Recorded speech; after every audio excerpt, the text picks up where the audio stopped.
It was a chilly Friday evening when I decided to finally confront the unease that had been gnawing at me for weeks. The skies had turned a heavy gray, mirroring the weight in my chest. I pulled my coat tighter around me, clutching the brown envelope in my hand. Inside were the photos. I hadn't planned on finding out the truth this way, but once I saw the first image, I couldn't stop myself.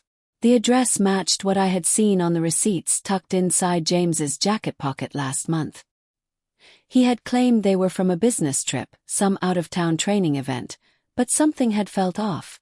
My husband was distant. He stopped laughing at the little things. Stopped texting back with heart emojis. Stopped asking if I was okay. So here I was, at a nondescript townhouse on the other side of town. It was almost too quiet. My hands were shaking as I knocked on the door. I expected a stranger to answer. Maybe a woman. Maybe no one. But what happened next froze me to the core. The door swung open slowly, and standing there, all three of them, was James and his two closest friends, Brian and Cole. They were dressed casually, comfortable, almost like they were expecting someone. But not me. "Jessica," James said, confused and wide-eyed. Brian looked away immediately, his jaw tight.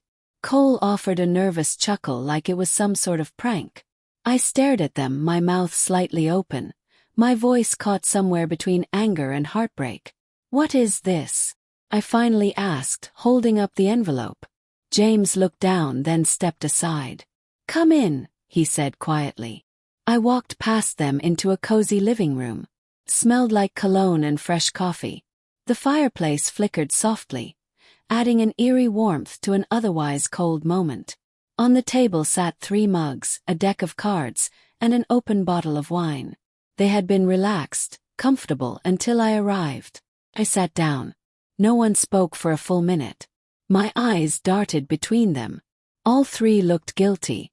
But it was James who broke the silence. "Jess, I wanted to tell you. I didn't know how." I raised an eyebrow. "Tell me what exactly?" "That you've been lying to me for months. That you, my husband, have been spending weekends with your 2 friends and hiding it like some kind of secret society." Cole sighed. "It's not what it looks like."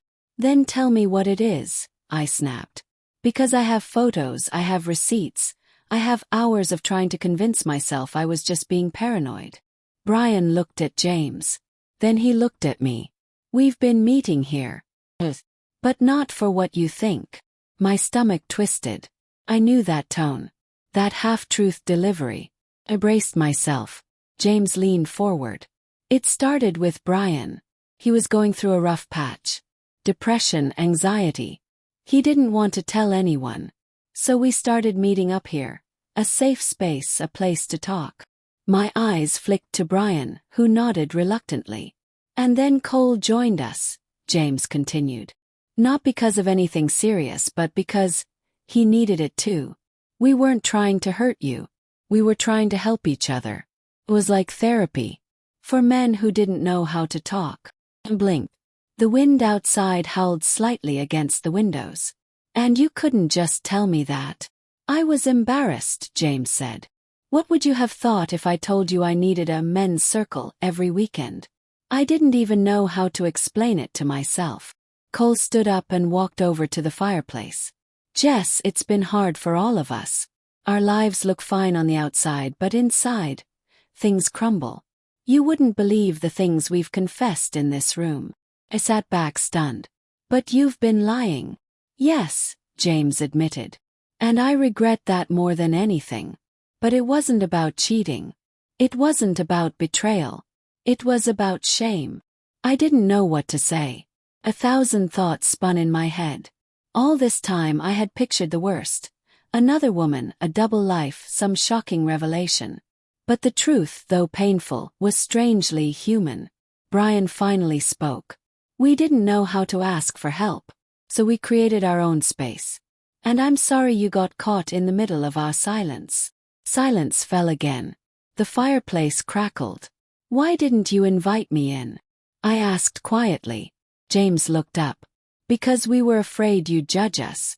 We weren't ready to be vulnerable in front of someone who sees us as strong." "But I'm not your enemy," I whispered. I'm your wife. His eyes filled with tears, and for the first time in months, I saw the man I married. Flawed, struggling, and desperately trying to hold on. Maybe, I said slowly, you didn't need to hide this. Maybe if you had let me in earlier, we wouldn't be so far apart right now. I know, he replied. Brian reached for his coat. I think we'll give you two a minute. Cole nodded and followed him out. The door clicked shut behind them.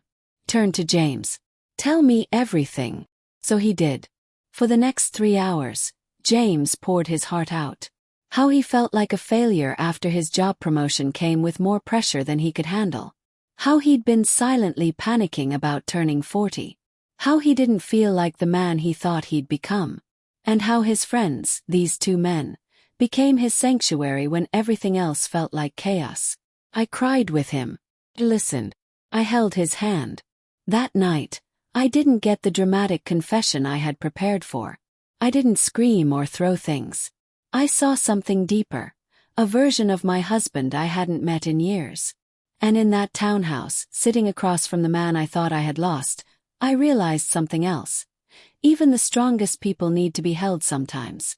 Even the ones we love most hide parts of themselves to protect us, when all we ever wanted was the truth. The next weekend, James asked me if I wanted to join them. It was awkward at first. But when I sat there across from Brian and Cole, and heard them talk about their fathers, their fears, their hopes, I didn't see weakness. I saw strength in vulnerability. Now every month we gather. Sometimes it's just the three of them. Sometimes I join. Sometimes other people come too. It's grown into something more than secrets. It's become a safe place. Not just for them but for me too. That knock on the door changed everything.